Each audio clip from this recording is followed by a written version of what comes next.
No worries. No, well, thanks so much for joining us, mate. It's been a pleasure to get you on. So yeah, first of all, welcome. Thanks, Jared. Yeah, nice to be on. Yeah, absolutely. So just wanted to start off with maybe can you tell us who you are and what's your role in the local guys? Okay, my name's Noel Ovington. I'm a test and tag technician. My territory is Penrith in New South Wales, which is out of Western Sydney. At the moment, obviously, till we build up Sydney, I'm travelling probably from the North Shore to the eastern suburbs. So I'm travelling around a bit, but getting a lot of good work. So it's Yep. certainly well worth it. Yep, cool, cool. Busy man, busy man, which is what we like. So that's great.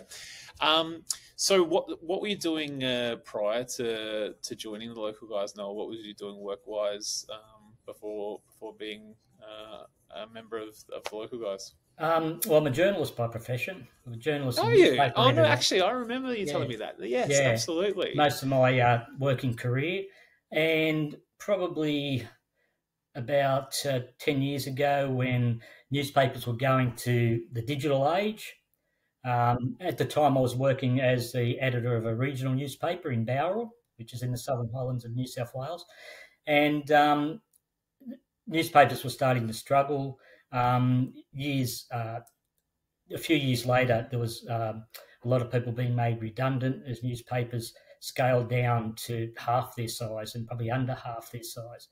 And when that happened, I thought, it's a younger generation coming through now of university graduates. I come through the system when you started as a copy boy, you run errands, and you waited to get your big break to go out to with one of the senior journalists to do a So, how many story. years did you say you were in that industry? I was a journalist for 40 years. Wow, Almost 40 wow. years. Yeah, yeah. And then I just went into media roles, as in media management, media manager, communications manager for a few different companies. I was actually working for one of the corporate bookmakers in Australia before I joined the local guys. I'd been there for about 9 years. Yeah, okay. So tell me, like, I mean, did you see the writing on the wall for the industry? Did you see it sort of year on year? You could see where it was kind of going, or did it sort of have? Yeah, okay. So it wasn't sort of something that sort of within 12 months it was just things falling over. You could see it slowly year on year. It was just that little bit smaller, that little bit That's right. smaller. Even when I was editor of the Southern Highland News at Bowral, we had to really get our online presence there, and it's an older community there, a lot of retirees and that there that still like to have a physical paper to read. But a lot of younger people were moving that area too. So, and we found that more people were reading our online edition than they were our printed copy. Yeah, yeah, yeah. No, absolutely. Got a subscription of the Advertiser here in Adelaide, and yeah, I haven't read. I tell a lie actually. Occasionally, I actually enjoy picking up the actual proper physical Yeah, newspaper and yeah, reading yeah. rather than be on the iPad and flicking through. But I do have the digital copy, which yeah. So totally know what you mean there. Um, it's I mean, it's quite interesting how industries can kind of come and go like that. I'm an ex Holden's worker. So, that was for us here in South Australia. It had 4,500 employees. It was one of the biggest employers in South Australia. And to have, that was the job to have in the northern suburbs of Adelaide. Well looked after, great benefits, Christmas show every year, and all these big things, which was a massive deal, and all these things that you got, and it was like a blue chip company working for Holden's or GM, and when they ended up moving that offshore. It was really, it makes you think you're in this industry that's supposed to be super secure and safe and all the rest of it, and then even the big guys like that or big industries like that can move on. So I'm sure there would have been a lot of fear going along in the industry. Yeah, absolutely. The journalists that have been there most of their lives were, their jobs were under threat, and that's all they knew. Mm, That's the only thing we knew. I mean, I did a bit of work in radio and on screen with Sky Channel and the Racing Channel over the years, but even that, it's now a younger person's career. They bring the young people through. They train them the way they want them to be, and that it's happening, across the board. yep, yep. Okay, it reminds me very similar of I guess when Uber came in and the taxi industry. You had these guys that have spent a fortune on these taxi license plates, and all of a sudden they're worth nothing because anyone can get into Uber. Yeah, And yeah, it completely shook up the industry, which yeah, it just makes you realise that I think a lot of people think, oh, going into business is a scary thing, and sometimes it is, but sometimes just staying in one of the safe industries as well, the whole industry can go. So it's you never know. Okay, so what forced the exit out of that? Did you see the writing on the wall and decide, okay, I've probably got to move on here, or was there some sort of redundancy, or how did that exit look? yeah. No, I actually left. I decided that I wanted a change. So I went and worked for a few companies as a media manager, mostly sporting companies, media and communications manager, which I really enjoyed. But and that's, as I said, I ended up at one of the corporate bookmakers, working at North Sydney. Yep, yep. And why didn't you see that one out? Why did you decide that, did you have a scratch that you wanted to itch in regards to business ownership, or how did you sort of go through that process to? Yeah, I mean, I enjoyed the job, but it was a lot of pressure. It was a very high pressure job. And although, I mean, I've been in high pressure jobs, yeah, all my life. I, it was I thought it was time to kick back a bit, and I thought, well, I'm not close to retiring. I don't want to retire. I've got too many years ahead that I want to do something. So I decided that I'd take the plunge and look at something that I could buy. And I mean, the franchise was the only, as far as I'm concerned, that was the only option. A Why is franchise, that? because of a franchise has proven systems. Um, for success, if you follow the systems, work hard, provide good service, then the chances are you're going to be successful. Well, a lot higher chance than to go it alone to buy a business. Yeah, sure, sure. So then obviously you're in the stage of doing your due diligence and looking around at whatever industry and what it sounds like you were looking at a franchise, but what got you down to the test and tag industry or the service-based industry specifically?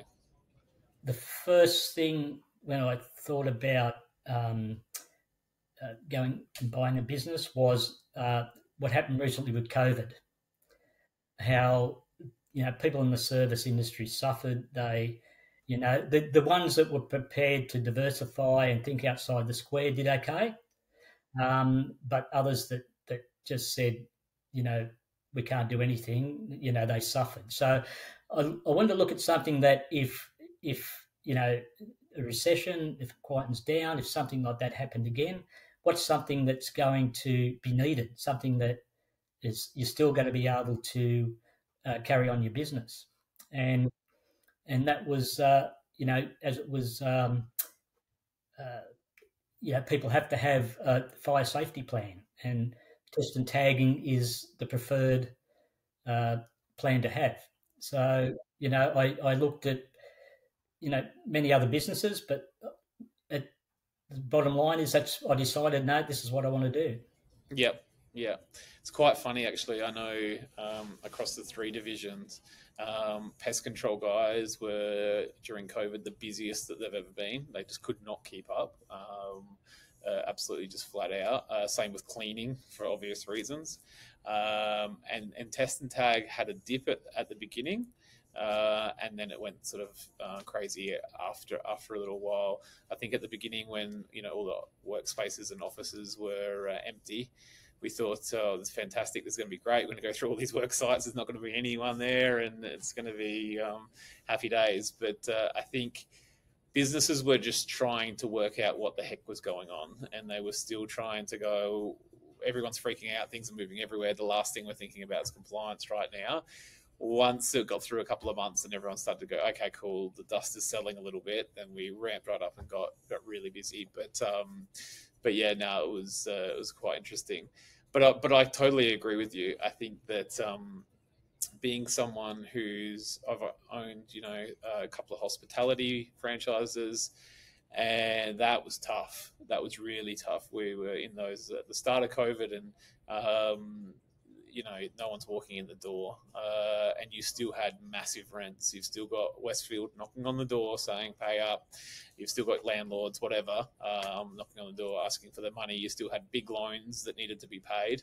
I think all of which, we're pretty lucky in that regard. I think the worst case scenario is, you might have your vehicle if you've got finance on a vehicle, and that's about it. But it's not, crazy money.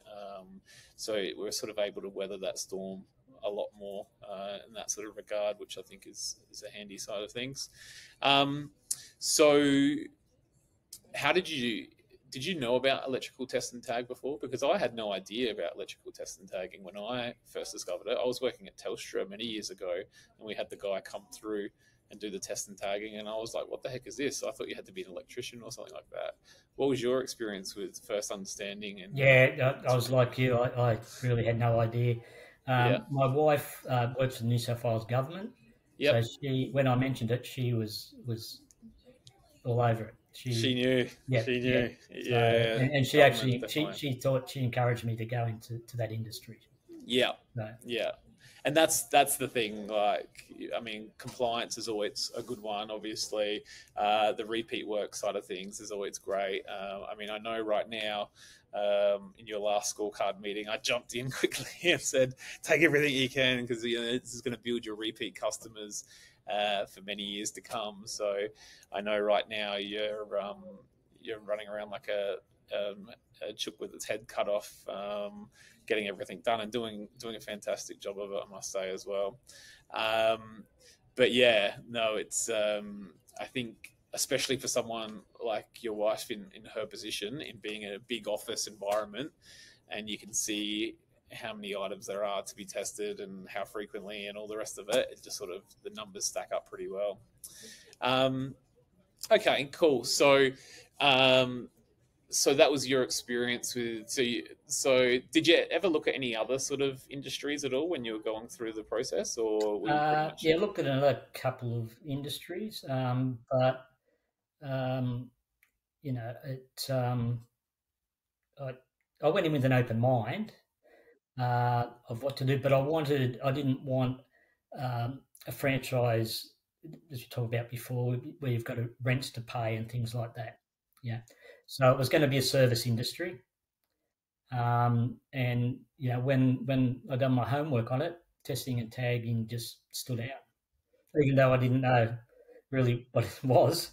It, it still stood out, as in, um, that people have to get it done, and they have to get it done either 3 months, 6 months, 12 months. So you're always going to be getting that repeat work. I worked that out, even though I mightn't have known what it involved. I knew that the research said that there was repeat work, which is very important. Sure, sure, no worries at all. Um, cool. So, I mean, that's part that you've got to that point now where you've sort of decided that test and tagging might be the right industry for you.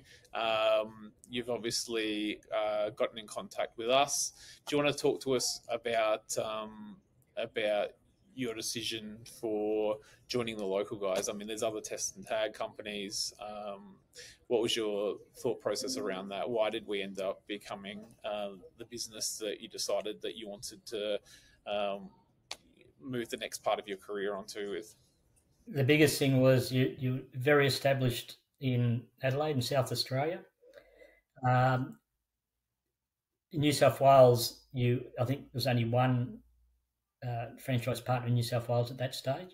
So that was very appealing that I could come in and not have flooded areas around me to start off.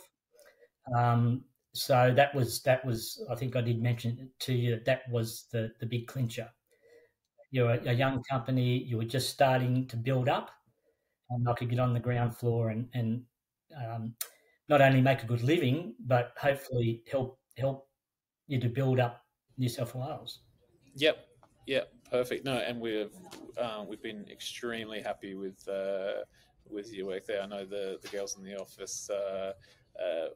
Yeah, sort of. It's been a little bit like trying to drink out of a fire hose at the moment, but you've been absolutely smashing that. So really impressed with what you've been doing over there, considering you haven't had the backup over there in regards to other people. But it's great to be able to build that base of clients for yourself and for the many years to come on to where you're at. And I think back to the point you were making before in regards to you weren't ready for retirement. I think that actually does attract a lot of, like, I have conversations with people in regards to test and tag who are very much in that stage, and sometimes it's even like I'm not ready for retirement, but I also don't want to be pushing 100 miles an hour. Is that where you sort of felt like you? It sounds like that's where you kind of were in your position as well. The last couple of jobs were quite highly stressful, and probably weren't. You probably obviously weren't looking for something like that. You wanted something where you had a bit of flexibility and stuff like that. Yeah, absolutely, absolutely. But I love being busy. I love the work I've been getting. I've been able to keep up with it. I haven't lost anyone over. Um, by being too busy, I've always managed to fit people in where I can. And yeah, I mean, I love being busy. I thrive on it. It's great. The busier the better at the moment. One thing in the so what have I been January about 8 months now, um, is that I really enjoy my weekends now. I go flat out through the week, and then on the weekends I just can kick back and relax, and then look forward to the next week. What does a typical day look like now? Okay, usually I'll start early. I'll usually leave most mornings between 6:30 and 7 o'clock. Sometimes a bit earlier, depending where I'm starting. A lot of businesses I do, luckily, they open early, and they're quite happy for me to get in early. When the businesses that do open say 7 o'clock and things like that. Medical centres that I've been doing, the national clients, they're great. I can get in at 7 a.m. Although they open at 7 a.m., I usually get in about 1:45. I knock over the reception, and I'll probably go and do the dental receptions before they get in, and then I get a list of the doctors that are coming in at 9 o'clock and 10 o'clock, so I get those done. And then the vacant rooms, I get those done as well. Then usually treatment rooms, all I've got left is the ones that have got doctors in them, and then it's just a matter of waiting till they open the door and saying, they've been told that I'm there to do it. And, they're really good. Just say, look, I've just got to do it. It's only going to take me 5 minutes to test and tag there and get that done. So, and usually I usually finish, as a rule, between 3 and 4, because I start early. I mean, that probably more towards the 4 o'clock, 4:30 stage on a typical day. And you set your own hours on that, obviously. Like, that's whatever. Like, if you wanted to, I mean, right now, obviously, you're very busy, so you're trying to get in as much as possible, but you could finish at whatever time you wanted to. Oh, absolutely. Yeah, absolutely. Yeah. Now, I do it by choice because I want to do it, but yeah, I could. There's no doubt I could be. I could do that. But at the moment, um, while it's busy like it is, I'm going to take advantage of it. Yeah, yeah, absolutely. No, I don't blame you. Because at the end of the Um, day, when new people come in, the more work I've got, I think the better it'll be for new people coming in. If there's a lot of work out there, it's going to benefit everyone. Look after the customers, make sure that they're going to come back and be a customer for life, and I can do that, then I think I'm doing my job. 100%. No, I couldn't agree more. And I think that's what it's all about. And I think that's where it comes through, being picky about who we let into the franchise and having people out there that are representing the brand in the right way, and providing that high level of customer service that we know that we get reviews on you all the time in regards to that sort of thing. So, and that's what it's about. And then ultimately it grows the value of your business. So eventually one day, if you decide to exit, you've got an asset there that you can sell, and obviously make a profit on. We've had a franchisee that just sold out recently at 3 times their buy-in price, which was great, and they were in less than 2 years. So like that's part of everyone's journey. Everyone's at some point going to exit. So it's just about having everyone leave better than the way that we found them, I think. So yeah, yeah, yeah. And I think that's the whole thing about ensuring that we've got high brand standards and all the rest of it, is so that we don't have that rogue franchise partner that's out there that's ultimately bringing down the value of your business. Because you might be looking at exiting, I don't know, when you're looking at exiting, you might be good for the next 10 years or 20 years or whatever you want to do, but you might say, all right, I'm in this for 10 years and then I want to exit. And then, that might be a bit of my super on the way out, that I sell this thing off, and whatever I sell it for, with the goodwill and the customers that I've got in it, I've got a nice little payday there that's going to help to bump up my super into retirement. And yeah, no, I mean, that's kind of the thing I was sort of saying before, is we do tend to get quite a few inquiries from people that are in that slowdown stage, I would say, in regards to, they might have even tried retirement. I know I was speaking to a guy the other day, and he said, I can't get the handicap down any lower and I'm bored.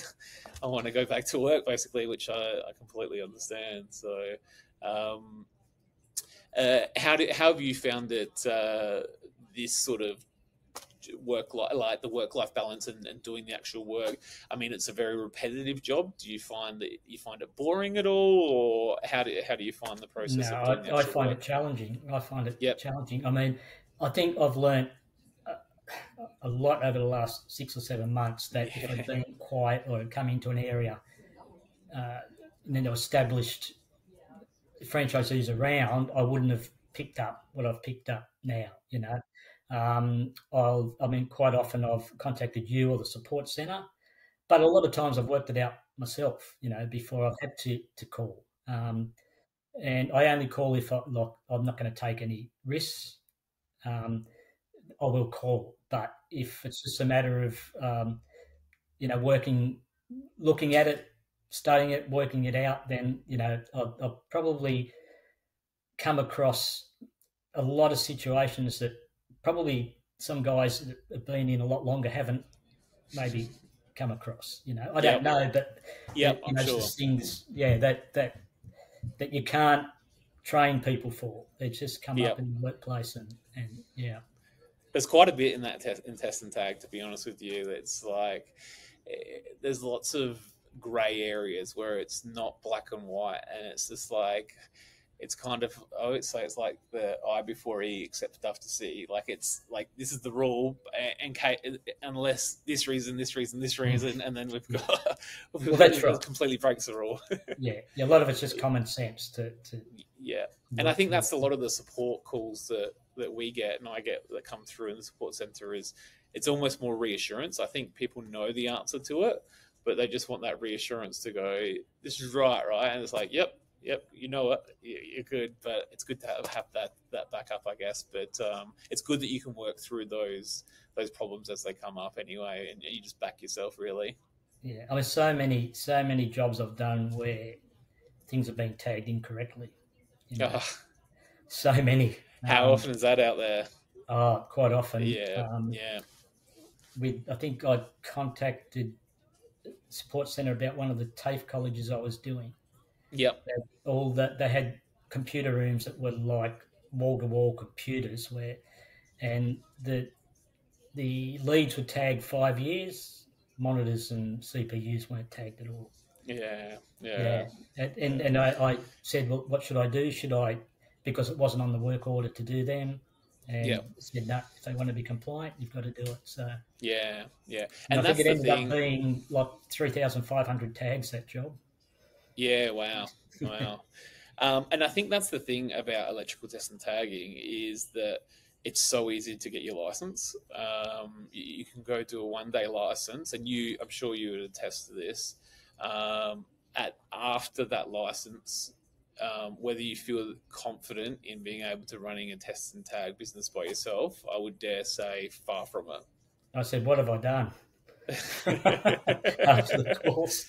Yeah, If I had to yeah, go out and test and tag, I don't know, say 200, a place with 300 tags, yeah. I would have been a mess. I don't know what it's just so basic, and they rush through it. They go through it. Yeah, Obviously, you know the basics. You know how to use your the pack tester tester. and things like Yeah, that. But yeah, it'll be a very slow process without the training that the local guys provide. yeah, yeah. I I think left that's that the thing. training confident that I could go out and do a big job straight away. Yeah, That's yeah, by going out with the guys in South Australia. Not that the classroom was great, but to actually go out and see the guys working and work with them, um, it just does so much for your confidence. yeah. And I think that's where the light bulb turns on for most people is when, I mean, most of the people that we have in are guys, and we've got female technicians, and they're fantastic technicians as well. But most of them are guys, and I think guys are very much more, or generalize here, but very much more hands on, and we're generally a lot more simple, and we need to be shown or physically doing the task for it to all to see. At least I know for myself, and and I know that that's the feedback that we hear very often. Is that once I actually got in there and got my hands dirty and actually got to do it, it was like, okay, this makes sense now. I've done it for a whole day, or I've done it for a whole week now. Now going out to that first site by myself doesn't seem as scary. I wanted to get maybe some advice from you. What would you some sort of advice that you would potentially give to someone who's just starting up their own new business? I just want to see if we can add some value. What's some sort of things that you would suggest through your journey now, that you would say that is a no-brainer, or a very valuable tool for people who are going through that process, to ensure that whether it's customer service or whether it's just local area marketing or any aspect of business, what's been one of the things that you would say that's just been really important and a big learning for yourself? Have you got anything like that? The biggest thing I think is you've got to come in to the business or any business with a positive attitude, and I can attitude. If you come in thinking, oh, what if I don't make any money? What if I, you know, can't pay the bills? That's you're certainly working frightened, and that's not the way to do it. Have a positive attitude, believe in the system, and to have someone that's training you. William and Nash went out with. William and it was just great with talking about, this is going to happen the first 3 months, but then when you get through that, and he was spot on with what he said, and what after that, I was, I said, well, I had a positive attitude. I was confident to go out there. I knew, being in Sydney, we had to get, the word out there. It's not like coming in where the brand's known. But once it started, then the work started coming in. We got the national clients. It all, I was had a positive attitude before that, but that just reinforced that. I think that's the most important thing. But you've also got to, the system works, but you've got to do the work. You have got to do the work. You've got to be prepared to roll your sleeves up and go out and do the work. Look after your customers. You've got to get there on time. You've got to do the job right. Be polite and things like that. I mean, we've all had tradesman jobs. We've booked tradesmen, they don't turn up. Well, they come and they start the job and then they go missing for 3 days and they don't come back. I think, or clean up after themselves. That's right. Exactly right. Yeah. And to leave, when you're doing computers and that, to leave them how you found them. Don't leave them out of position. Put them back in. Just the little things, I think. But it's just the 1%ers, isn't it? It is. But the positive attitude, I think, if you've got to come in with a positive attitude and an I can attitude, and get in there and not whinge or moan about, I've only got, the jobs aren't coming in. Go out there, and you shouldn't have any downtime when you start. If you haven't got jobs, you should be out giving out flyers. You could be walking. There's a couple of industrial streets not far from where I live, and I'd go and park the car, and I'd go to the desk, and I'd say, we're just starting up in the area, and I'd give them a flyer with my business card attached to it, and things like that. Other industrial areas around my area. I worked on the phone lists, the sales lists that supplied, and then I did that early. So obviously I've got that busy. I haven't done a lot of that lately, but of course, when I get a chance, that's exactly what I do. But I think you've hit the nail on the head. It's when you've got those downtimes, that's the time to be hitting up that stuff. You're going to have those periods where it's flat chat, and it dips. Like it being in business is never like this. It never just goes like that. As you know, it goes like this, and it goes at ups and downs. And then the goal is, like, when you're on and up, that's when you're going hell for leather like you are now. And then when you're going down, that's when you're out and you're doing your local area marketing and you're getting it going. So I think that you've just got to ride the wave of that. But I couldn't agree more with you. I think that it's 100% mental. And I think that, you're only ever this far away from whatever goals or dreams or you're set out, and that's the distance between this year and this year, and it's all about the mindset. And I think that if you can win the mindset, then you're 90% of the way there. I think it's, as you said, people that want to come in and reinvent the wheel, want to create their own system, want to have the wrong attitude of, I don't want to do that, I don't want to do that. All of a sudden it's like, this is getting off on the wrong foot here. Like, the red flags are sort of starting to come up already. And I think you're 100% right. If you go in with that can-do mindset, we can teach skills, we can't teach mindset. And I think once someone's got a mindset the way that their mindset's set, it's very hard to unlearn that sort of stuff. So, and then someone comes like yourself comes in, and you can just use the system of the local guys and everything behind it as just your vehicle to take as far as you want to take. And there's a lot of people riding that wave, and it's really exciting to watch your business and everything that's happening into it. And I'm really excited to watch where it's going to be in the next 12 months and when you tick over in getting those repeat work in and all that sort of thing. So I've been exceptionally proud of you, mate, and can't wait to watch it continue to grow. Yeah. So many times I've had a full week, and I've said to my wife, I'm a bit quieter next week. I've only got 2 jobs next week. It was on the Monday. By the Thursday, I'm fully booked. It just, that's the way it goes. You've got to, I looked at that as a positive. I say, well, I haven't got much work, but I'll be able to get out and do a bit of local area marketing. And next thing you know, I've got 2 jobs a day for the 5 days. So, it's all part, as I said, that comes with having the positive attitude, I think, 100%. 100%. You can find a positive out of everything. And that's, if you look at that and do that, and I think it comes across to the customers too, I've had customers that said to me, gee, you must have been doing this job for a while. I thought this would take forever, take ages. I didn't know, it'd be like this. I didn't say, no, I've only been here 3 months or whatever. It's the perception, isn't it? Yeah. It's the Yeah. perception of how you act and how you go about doing your job. Yeah. Absolutely. No, couldn't agree more. All right, mate. Well, I thank you so much for spending the time with us today. It was great to get a snapshot of your journey and where your business is at, and your thought patterns behind how you go about things. And I think it's given people some real insight of what they need to potentially do to be successful in their business. So I thank you so much for spending the time with us today. That's great. Thank you, Jared. And as I said, the good thing is I think once we start building Sydney up, this experience that I've had being so busy is going to be invaluable to what I can pass on. Definitely. I think, I think that what I've been through in such a short period of time, I think that's going to be a big advantage down the track.